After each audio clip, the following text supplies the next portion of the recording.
ಈರುಳ್ಳಿ ಬೆಳೆಗಾರರೆಲ್ಲರೂ ಗಮನಿಸಬೇಕಾದ ವಿಷಯವೇನೆಂದರೆ ಈರುಳ್ಳಿಯಲ್ಲಿ ಬರುವಂತಹ ನೇರಳೆ ಎಲೆ ಚುಕ್ಕೆ ರೋಗ. ಈ ರೋಗದ ಲಕ್ಷಣಗಳನ್ನು ನಾವು ನೋಡೋದಾದರೆ, ಪ್ರಾರಂಭದ ಹಂತದಲ್ಲಿ ಎಲೆಗಳ ಮೇಲೆ ಸಣ್ಣ ಕಂದು ಆಕಾರದ ಚುಕ್ಕೆಗಳನ್ನು ಕಾಣಬಹುದು. ನಂತರ ಶಿಲೀಂಧ್ರವು ತನ್ನ ರೋಗವನ್ನು ಅಭಿವೃದ್ಧಿಪಡಿಸಿದಂತೆ ಈ ಗಾಯಗಳು ನೇರಳೆ ಬಣ್ಣಕ್ಕೆ ತಿರುಗುತ್ತವೆ ಹಾಗೂ ಎಲೆಗಳು ತುದಿಯಿಂದ ಕೆಳಮುಖವಾಗಿ ಸಾಯುತ್ತವೆ.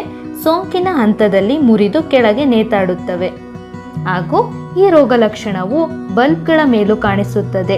ಬಲ್ಬ್ಗಳ ಮೇಲೂ ನೇರಳೆ ಬಣ್ಣದ ಗಾಯಗಳನ್ನು ನಾವು ಗಮನಿಸಬಹುದು.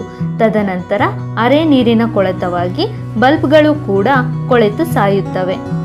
ಈ ರೋಗವು ಬೆಳಕಿನ ತಾಪಮಾನ 21ರಿಂದ 30 ಡಿಗ್ರಿ ಸೆಲ್ಸಿಯಸ್ ಹಾಗೂ 90% ರಿಲೇಟಿವ್ ಹ್ಯುಮಿಡಿಟಿ ಇದ್ದಲ್ಲಿ ಹೆಚ್ಚಾಗಿ ಪರಿಣಾಮವನ್ನು ಬೀರುತ್ತದೆ.